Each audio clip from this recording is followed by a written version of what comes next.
Hello everyone, welcome to my new blog. আশা করছি তোমরা সবাই খুব ভালো আছো, আমিও খুব ভালো আছি। তো আগের দিন আমি ব্লগটা ছেড়েছিলাম, ওটা আমার দীঘার প্রথম দিন। তো আজকে হচ্ছে শনিবার, আগের দিন ছিল শুক্রবার। তো এটা শনিবারের ব্লগ। তো আমি শুক্রবার পর্যন্ত কি কি করেছি তোমাদের সবই আমি শেয়ার করে দিয়েছিলাম। তো শনিবার দিন আমরা সকালবেলা 3 বোনে মিলে বেরিয়ে পড়েছি, সাথে কিন্তু আমার মেজদির মেয়েও আছে। তো দেখতেই পাচ্ছ আজকে আর ছোটো বোন বেরোয়নি, তো ও উঠতে পারিনি। আমরা খুবই সকালবেলা বেরিয়েছি, খুব সকাল বলতে এখন বাজে সকাল 6টা। আর এদিকে বৃষ্টি হয়েছিল সকালের দিকে, তাই আমরা আরও সকালে বেরোতে পারিনি। দেখতেই পাচ্ছ গাড়ির জানলা টালনা সব ভেজা আর একদম জল জল হয়ে গেছে। তো আমরা সোজা চলে যাব বিচের কাছে। তো আমরা এখন হাঁটা শুরু করে দিয়েছি, গাড়ি তো আবার সব দিকে যাবে না। তো এই জিনিসটা মিস করতে চাই না একদম। দীঘায় আসলে তো সমুদ্রের জন্যই আসা, তো সমুদ্রটা আমি একদম মিস করতে চাই না। আমার ভীষণ ভালো লাগে। সকালের দিকে না ঢেউটা খুবই সুন্দর। তো আমাদের মতন আরও মানুষজন কিন্তু এসে এখানে আনন্দ নিচ্ছে। তো দেখতেই পাচ্ছ বৃষ্টি হচ্ছে যেহেতু ঢেউটা কিন্তু ভীষণ উঁচু, সামনের দিকে এগোতে দিচ্ছে না। আর আমার ইচ্ছা আছে যে আমি খুব তাড়াতাড়ি ভিজবো না, যদি ভিজে যাই সেটা আলাদা কথা, কিন্তু তা আমার হয়নি। তো আমি সত্যি তাড়াতাড়ি খুব ভিজে গেছিলাম। তো অনেকটাই দূরে আমি দাঁড়িয়েছিলাম, কি করে যে আমি ভিজে গেছি আমি নিজেই জানি না। তো সবাই ওখানে সুন্দরভাবে বসে রয়েছে, আমার ভীষণ বসতে ইচ্ছা করছিল, কিন্তু তাহলে না আমি ক্যামেরা করতে পারবো না, কারণ সমুদ্রের ঢেউ না অনেক উঁচুতে উঠে যায়। তো তার জন্য আমার দুঃখের বিষয়, আমি আর সামনে যেতে পারছি না। তো সকালবেলাটা না খুব হাওয়াও দিচ্ছিল আর ভীষণ ঠান্ডাও লাগছিল। বৃষ্টির ওয়েদার আর সমুদ্রের পাড়ে এমনি ঠান্ডাই আসে। তো দেখো একদম পাটা আমার ভিজেই গেছে। ভাবলাম সকাল সকাল ভিজবো না, তো ভিজে যখন গেছি তখন আর একটু ভেজার ইচ্ছা হচ্ছে।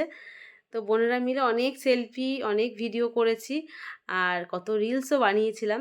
তো আশেপাশে সবাই খুব তাকাচ্ছিল। সে যে তাকায় তাকাক, আমাকে তো আর কেউ চেনে না, আমি আমার মতন ভিডিও রিলস বানিয়েই গেছি। তো হাওয়ার জন্য অনেক কিছু শুনতেও পাচ্ছিলাম না, তো শুধু ভিডিও বানিয়েই যাচ্ছি আর এরকম হাত লম্বা করে খালি আমি আনন্দ নিয়েই যাচ্ছি। ভীষণ ভালো লাগছে, ভীষণ ভালো লাগছে। আর যখন জোরে জলটা ঢেউটা যখন এসে আমার পায়ের কাছে আসছে আর বেশি ভালো লাগছে। তো এমন একটা ঢেউ আমার দিয়েছিল যে আমার পুরো মাথা পর্যন্ত ভিজে গেছিলো। তারপরে আমি একটু বেশি নেমেছিলাম। তো নামা বারণ, ওখান থেকে বাঁশির আওয়াজ সমানে বাজিয়েই যাচ্ছে, তাই জন্য অনেকেই কিন্তু নামছে না, সবাই দূর থেকে মজা নিচ্ছে। তো এই যে আমার 3 বোন আর এই পাশে আমার মেজদি আছে আর লাল গেঞ্জি পরা আমার শেষদি। তো আমরা 3 বোন আমরা এসেছি, আর বোনেদের সাথে একটা আলাদাই মজা, ভীষণ ভালো লাগছে। আর তোমাদের সঙ্গেও শেয়ার করছি, যেহেতু আমি আলাদাভাবে আর কোনো ব্লগ বানাতে পারিনি, তো দীঘার ব্লগটাই তোমাদের সঙ্গে শেয়ার করছি। তোমরা যারা নতুন নতুন আমার বন্ধু হয়ে আসছো তাদেরকে অনেক অনেক ধন্যবাদ। আর আমার ভিডিও দেখে যদি তোমাদের ভালো লেগে থাকে অবশ্যই একটা লাইক করে দিও।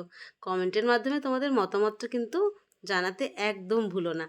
তো আমরা দীঘার ঢেউ মজা নিয়ে নিয়েছি, তারপরে আমরা এখন খাবো চা। তো সেই জায়গায় চলে এসেছি, কালকের ভিডিওতে আমি যা দেখিয়েছিলাম, জলের ঢেউতে এত মজা, চুল টুল সব উল্টিয়ে পাল্টিয়ে গেছে।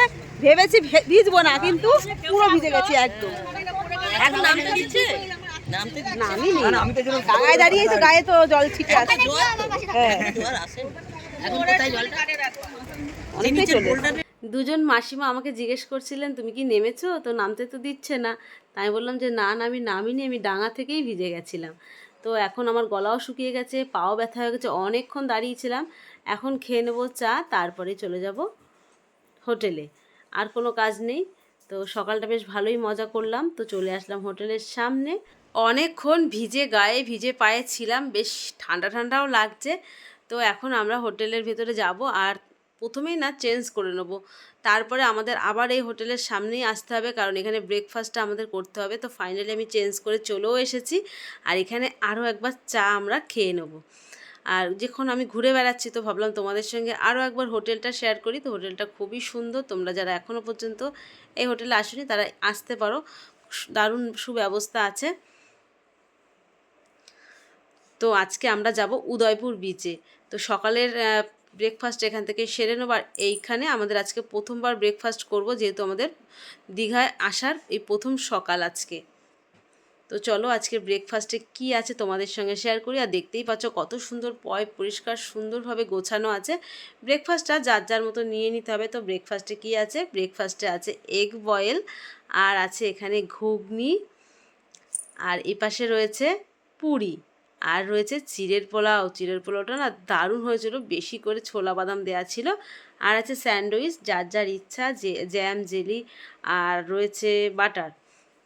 তো সব কিছু নিয়ে নিয়েছি। আর ওপাশে চা দুধ সব কিছুই ছিল। তো আমি এখন ওগুলো এনে পারিনি, কারণ এক হাতে ক্যামেরা, এক হাতে গুছিয়ে নিয়ে ভীষণ ভীষণ কষ্টর ব্যাপার। তো আমরা সব বোনেরা এখানে কিন্তু যার যার মতন গুছিয়ে নিয়ে বসে পড়েছি। আর আমাদের ছেলে মেয়েরা কিন্তু ওরা এখনও পর্যন্ত আসেনি, যেহেতু আমরা খুব সকাল সকাল উঠেছি বলে ব্রেকফাস্টটা সকাল সকাল করে নিচ্ছি। আমাদের আবার তাড়াহুড়ো করে রেডি হতে হবে, আমরা যাব আবার উদয়পুর বিচে। দীঘায় আসলে উদয়পুর বিচে যদি না যাওয়া হয় না, তো দীঘা আসাটা সার্থক হয় না। তো দীঘায় উদয়পুর বিচ আমার ভীষণ ভালো লাগে, সেখানে প্রচুর খাওয়া দাওয়ার আয়োজন থাকে, খুবই সুন্দর। তো তোমাদের দেখাবো, তো তোমরা ভিডিওর সঙ্গে থাকো। আর খাবারটা না খুবই ভালো ছিল, দারুণ টেস্টি ছিল।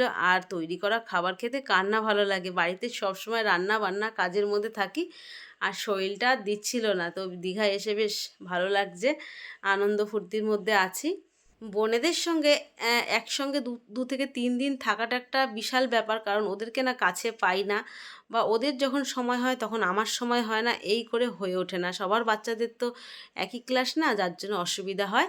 তো দেখো আমরা রেডি হয়ে গেছি উদয়পুর বিচে যাওয়ার জন্য।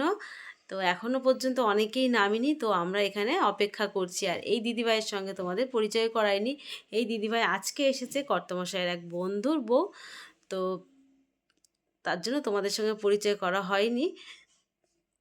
তো এই যে ছোট বোন আর আমার দিদি এইখানে 3জন আছে। আমরা খুব সাজাসাজি করেছি, কারণ উদয়পুর বিচে না একটু ভিডিও করব, একটু নাচানাচি করব।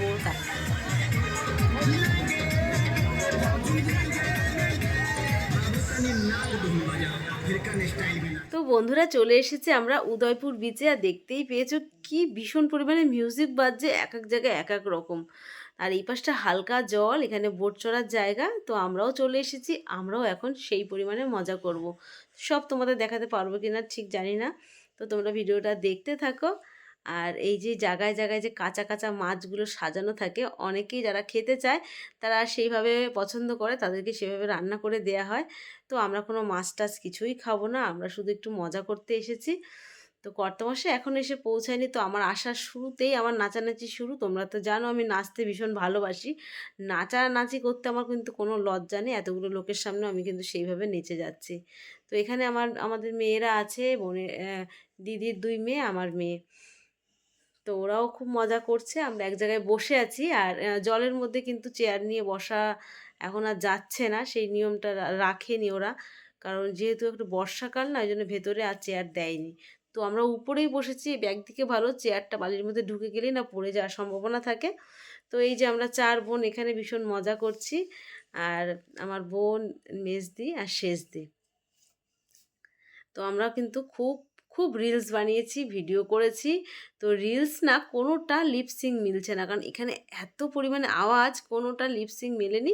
তা সত্ত্বেও আমি ভিডিও ছেড়ে দিয়েছি। তো তারপরে আমি এখন জামাটা পরে নিচ্ছি, কারণ আমরা বোট চড়তে যাব। আমি 4বার দীঘা এসেছি, এখনও পর্যন্ত কোনোদিনও বোট চড়িনি। তো বোনেরা খুব বায়না করছিল, তো ভাবলাম চলো এবার বোটটা চড়ে নিই। তো বোট চড়তে 200 টাকা করে টিকিট এক একজনের। তো যাই হোক, টাকা তো অনেক আসবে যাবে, কিন্তু এই জিনিস তো আর পাওয়া যাবে না। তো সেই আনন্দটা আজকে করে নেব। তো সবাই ড্রেস পরেছি, তো এটা পরে আমার একটু অন্যরকম লাগছে, মনে হচ্ছে যেন আমি এখন উড়বো, স্পাইডারম্যান হয়ে গেছি। তো বোর্ডের মধ্যে উঠে পড়েছি। তো বোর্ডে খুব বেশি লোক যাব না, প্রায় 7 থেকে 8 জন। তো পুরো সবাই থাকবে আমাদেরই লোক। তো আমার দিদি তো ভীষণ মজা, আমার দিদির কিন্তু এই প্রথমবার দীঘায় আসা। লোকে অনেকে অনেকবার এসেছে, কিন্তু ও কখনো দীঘায় আসেনি। এই যে আমার দিদি মেজদি, ও এই প্রথমবার দীঘায় এসে না ভীষণ মানে যা দেখছে তাতেও আনন্দ পাচ্ছে। তো এই আনন্দটা দিতে পেরেছি, এই জন্য আমার মন থেকেই খুব খুশি লাগছে। তো দেখো মেয়েরা আসবে না বলছিল, তো তারপরে ওরাও ড্রেস করে চলে আসলো। তো আমরা সত্যি কখনো বোট চড়িনি, আর আমার নিজেরও ভয় করছে, জানি না কি হবে। তো মেয়েরা আসছে, এরপরে আমরা এখন বোট চড়া শুরু করে দেবো। তো ওদের জন্যই আমরা ওয়েট করছিলাম। তো জলের মধ্যে ভাসছিলাম, বেশ ভালো লাগছিল আমরা সবাই মিলে। তো ফাইনালি সবাই আমরা চলে এসেছি। এখন প্রথমে ভাবলাম ভীষণ ভয় করবে, তো না, একটু ভয় লাগছে না, আরও মজা হচ্ছে। আর সবাই ভীষণ জোরে জোরে চিল্লামিল্লি করছি আমরা।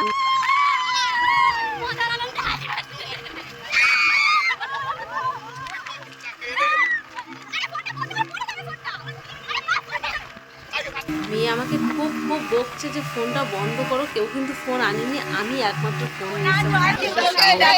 ব্লগগুলো বানাতে হবে, তো আমি কখন চলবো তো আর ক্যামেরা বন্ধু থাকাটা দরকার। আমাদের বোঝাটা হয়ে গেছে, তারপরও আমরা ভীষণ ভীষণ মজা করেছি যে আমরা দেশ জয় করতে পেরেছি, যে আমি চলতে পারবো আমি সত্যিই ভাবিনি। তারপরে আমরা ভীষণ নাচানাচি করতে করতে আমরা বোর্ডের থেকে নেমে যাবো, কারণ আমাদের আর বোর্ডে রাখবেই না।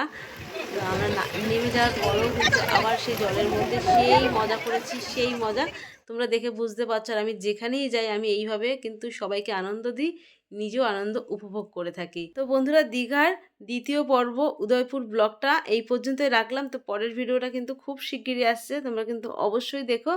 তো দেখা হচ্ছে পরের একটা নতুন ভিডিওর সঙ্গে, ততক্ষণে তোমরা সবাই ভালো থেকো, সুস্থ থেকো। Thank you for watching.